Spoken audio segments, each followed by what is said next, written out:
पश्चिमी अफ्रीका में जो कुछ हो रहा है वो किसी जियोपॉलिटिकल शतरंज की बिसात जैसा लग रहा है। पिछले 2 हफ्तों में वहाँ इतनी तेजी से मोहरे चले गए हैं कि समझना मुश्किल हो रहा है कि कौन किसके साथ है और अगला दाव क्या होगा।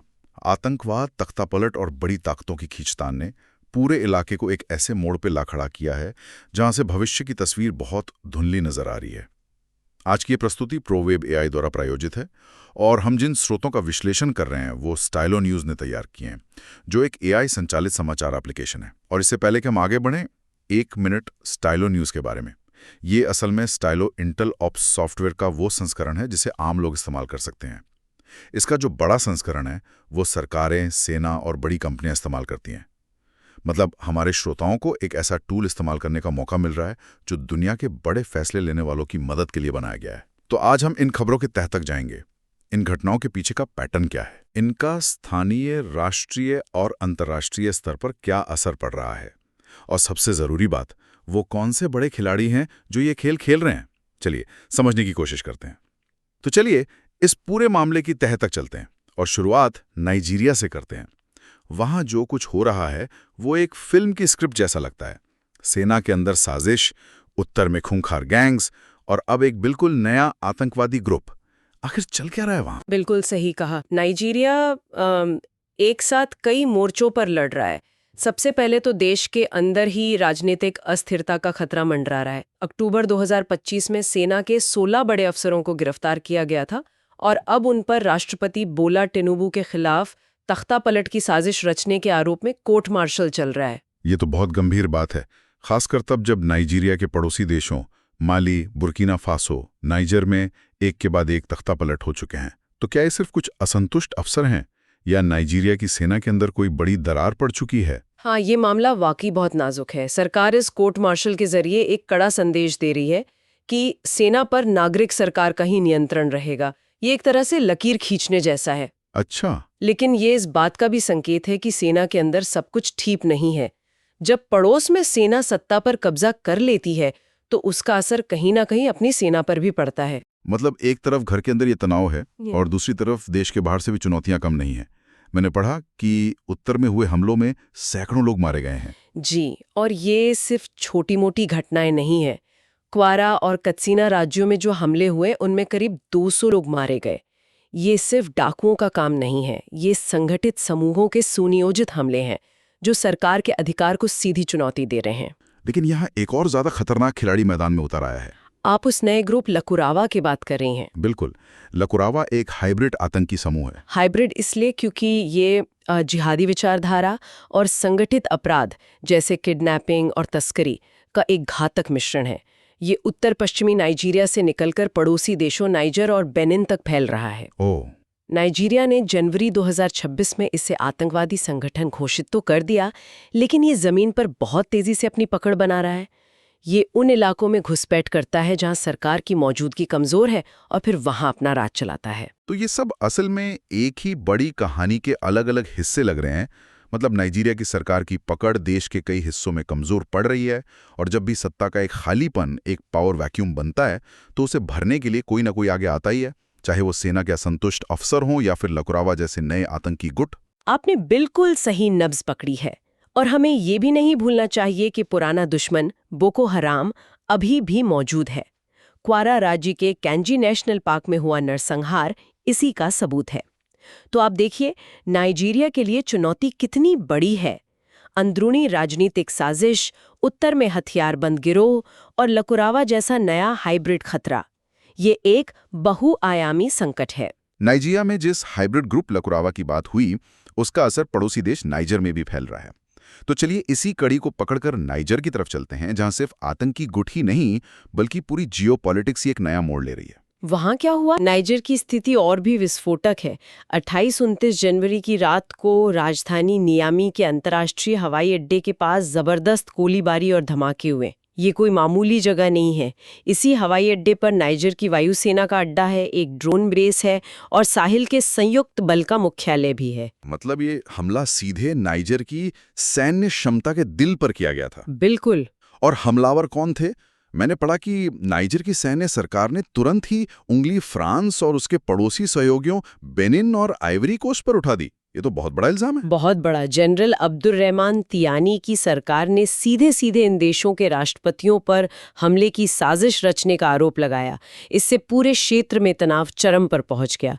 लेकिन फिर कहानी में एक दिलचस्प मोड़ आया। कुछ ही समय बाद इस हमले की जिम्मेदारी आईसिस ने ले ली। एक मिनट, ये तो बहुत बड़ी बात है। मतलब सरकार अपने राजनीतिक दुश्मनों पर इल्जाम लगा रही है, जबकि असली हमलावर शायद कोई और ही है। क्या जुंटा अपनी नाकामी छिपाने के लिए या फ्रांस के खिलाफ माहौल बनाने के लिए ऐसा कर रहा है? इसकी पूरी संभावना है। ये एक क्लासिक रणनीति है जिसमें बाहरी दुश्मन का डर दिखाकर अंदरूनी समर्थन जुटाया जाता है और अपनी कमजोरियों से ध्यान भटकाया जाता है। ये भी ध्यान देने वाली बात है कि नाइजर की सेना ने इस हमले को नाकाम करने में सफलता पाई, लेकिन अकेले नहीं। अच्छा। उन्हें रूस के अफ्रीका कॉर्प्स का साथ मिला। इस ऑपरेशन में करीब 20 हमलावर मारे गए।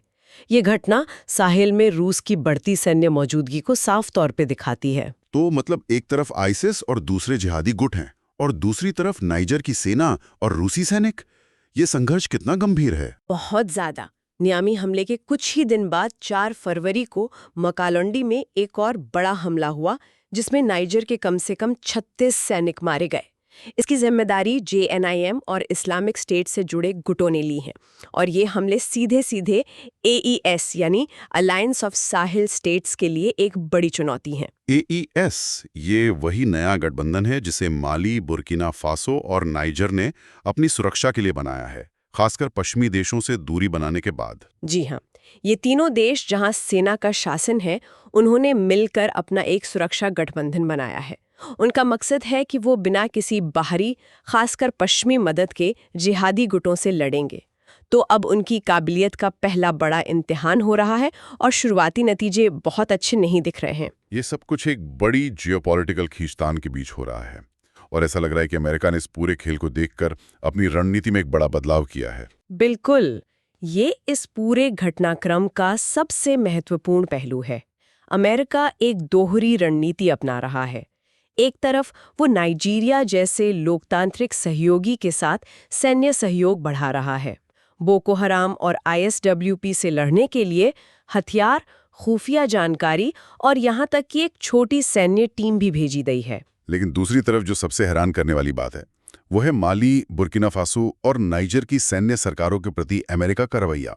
पहले अमेरिका इन देशों में लोकतंत्र की वापसी पर जोर देता था, लेकिन अब ऐसा नहीं लग रहा है। सही कहा आपने, ये एक बहुत बड़ा यू टर्न है। अमेरिकी विदेश विभाग के एक अधिकारी निक चेकर ने साफ संकेत दिए हैं कि अमेरिका इन देशों के साथ संबंधों में एक नया रास्ता अपना रहा है। इस नए रास्ते में लोकतंत्र बहाली की शर्त को पीछे रखकर सुरक्षा और आर्थिक हितों को प्राथमिकता दी जा रही है। यह तो एक तरह से आदर्शवाद पर यथार्थवाद की जीत है। बिल्कुल। शायद अमेरिका को समझ आ गया है कि लोकतंत्र पर जोर देने की उनकी पुरानी नीति काम नहीं कर रही थी। तो क्या इसका मतलब ये है कि अमेरिका अब लोकतंत्र से ज्यादा अपने सामरिक हितों को तवज्जो दे रहा है? और इसकी वजह क्या है? क्या ये रूस का बढ़ता प्रभाव है? सीधे तौर पे यही वजह है। जब इन देशों ने फ्रांस और दूसरे पश्चिमी देशों से मुंह मोड़ा, तो रूस ने इस खाली जगह को भरने में जरा भी देर नहीं की। रूस ने इन सैन्य शासनों को हथियार दिए, सैन्य सलाहकार भेजे और फ्रांस के खिलाफ उनके नैरेटिव का भी समर्थन किया। तो ये एक तरह का जियोपॉलिटिकल म्यूजिकल चेयर्स जैसा हो गया। फ्रांस की कुर्सी खाली हुई नहीं कि रूस आके बैठ गया। बेहतरीन उपमा है, बिल्कुल यही हुआ। और अब अमेरिका को डर है कि पूरा साहिल क्षेत्र रूस के प्रभाव में चला जाएगा, इसलिए वो अपनी रणनीति बदल रहा है। अमेरिका अब इन सैन्य सरकारों से सीधे बात करके उन्हें एक विकल्प देने की कोशिश कर रहा है, ताकि वो पूरी तरह रूस के पाले में ना चले जाएं। ये बड़ी शक्तियों की वही पुरानी प्रतिस्पर्धा है जो अब अफ्रीका के इस हिस्से में खेली जा रही है। लेकिन इस खेल में दांव पर तो पूरे साहिल की स्थिरता लगी है। इस पूरी उथल-पुथल पर क्षेत्रीय ताकतों की क्या प्रतिक्रिया है, जैसे अफ्रीकी संघ या इकोवास? क्षेत्रीय प्रतिक्रियाएं मिली-जुली और थोड़ी उलझी हुई हैं। अफ्रीकी संघ AU ने, जैसा कि अपेक्षित था, नाइजर में हुए आतंकी हमलों की कड़ी निंदा की है और ताकतवाद से लड़ने में मदद का वादा किया है। ये उनका एक मानक प्रोटोकॉल है। लेकिन इकोवास यानी पश्चिमी अफ्रीकी राज्यों का आर्थिक समुदाय, उसकी स्थिति तो बहुत अजीब हो गई होगी। उन्होंने तो इन सैन्य सरकारों पर कड़े प्रतिबंध लगाए थे ताकि वो लोकतंत्र बहाल करें। अब जब अमेरिका ही इन सरकारों से सीधे बात कर रहा है, तो इकोवास के प्रतिबंधों का क्या मतलब रह जाता है? ये इकोवास के लिए एक तरह से मुंह की खाने जैसा है। सोचिए, आप एक पड़ोसी पर नियम तोड़ने के लिए दबाव डाल रहे हैं और तभी दुनिया का सबसे शक्तिशाली देश आकर उसी पड़ोसी से हाथ मिला लेता है। आपके दबाव का क्या असर बचेगा? सही बात। अमेरिका के इस कदम ने ईसीओएस की एकजुटता और उसके प्रभाव को बहुत कमजोर कर दिया है। ये दिखाता है कि जब बड़ी ताकतों के हित सामने आते हैं तो अक्सर क्षेत्रीय संगठनों के सिद्धांत धरे के धरे रह जाते हैं। तो इस पूरी जटिल तस्वीर को देखते हुए आगे क्या होगा? वो कौन सी अहम बातें हैं जिन पर हमें आने वाले हफ्तों और महीनों में नजर रखनी चाहिए? मेरे हिसाब से 3 बड़े सवाल हैं जिनका जवाब हमें आने वाले समय में मिलेगा और उन्हीं से इस क्षेत्र का भविष्य तय होगा। पहला सवाल क्या है? पहला और सबसे जरूरी सवाल है alliance of Sahil states AES की सैन्य क्षमता का। क्या माली, बुर्किना फासो और नाइजर का ये नया गठबंधन रूसी मदद के साथ जिहादी समूहों को प्रभावी ढंग से रोक पाएगा? अगर वो सफल होते हैं तो ये क्षेत्र में एक नए सुरक्षा मॉडल की शुरुआत होगी। लेकिन अगर वो नाकाम रहते हैं तो इन देशों में अराजकता और बढ़ेगी और ये गठबंधन ताश के पत्तों की तरह बिखर सकता है। और दूसरा बड़ा सवाल? दूसरा सवाल अमेरिका की नई कूटनीति से जुड़ा है। क्या अमेरिका और AS देशों के बीच ये नया संवाद रूस के प्रभाव को संतुलित कर पाएगा या फिर इससे क्षेत्र में एक नया शीत युद्ध शुरू हो जाएगा जहां एक तरफ अमेरिका समर्थित गुट होगा और दूसरी तरफ रूस समर्थित? इस कूटनीतिक रस्साकशी का नतीजा पूरे क्षेत्र की स्थिरता पर गहरा असर डालेगा। और तीसरा अहम बिंदु? तीसरा सवाल नाइजीरिया की अपनी आंतरिक क्षमता से जुड़ा है। क्या नाइजीरिया अपने अंदरूनी सुरक्षा खतरों, खासकर लकुरावा जैसे नए समूहों और उत्तर में फैले सशस्त्र गिरोहों से निपट पाएगा? नाइजीरिया इस क्षेत्र का सबसे बड़ा और सबसे महत्वपूर्ण देश है। अगर नाइजीरिया अस्थिर होता है तो उसका असर पूरे पश्चिम अफ्रीका पर पड़ेगा। मतलब नाइजीरिया की स्थिरता इस पूरे क्षेत्र के लिए एक लंगर की तरह है। जी बिल्कुल। और अगर वो लंगर कमजोर पड़ता है तो पूरा जहाज डूब सकता है। बिल्कुल सही।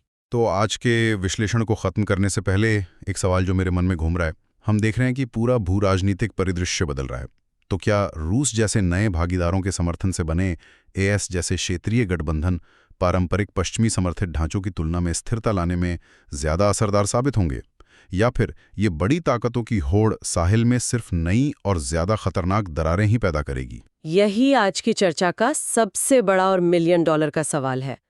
ये क्षेत्र एक चौराहे पर खड़ा है और इसका जवाब हमें आने वाले महीनों और सालों में ही मिलेगा। आगे का रास्ता अभी भी बहुत अनिश्चित है। सुनने के लिए धन्यवाद। अगर आप इस तरह के और गहन विश्लेषण चाहते हैं तो स्टाइलो न्यूज़ को सब्सक्राइब करने पर विचार करें। स्टाइलो न्यूज़ एक मोबाइल और कंप्यूटर ऐप है जिसे आप डाउनलोड कर सकते हैं। इसके जरिए आप सैकड़ों पारंपरिक समाचार स्रोतों और X यानी पूर्व में ट्विटर से अपने लिए व्यक्तिगत इंटेलिजेंस शैली की जानकारी तैयार कर सकते हैं। AI संचालित ऑन डिमांड समाचार प्राप्त करने के लिए www.stylonews.com पर जाएं। हमारे साथ जुड़ने के लिए आपका बहुत बहुत धन्यवाद। अगर आपके पास भविष्य के विश्लेषण के लिए कोई विषय है तो हमें ज़रूर बताएं और अपने पसंदीदा सोशल मीडिया पर स्टाइलो न्यूज़ को फॉलो करना ना भूलें।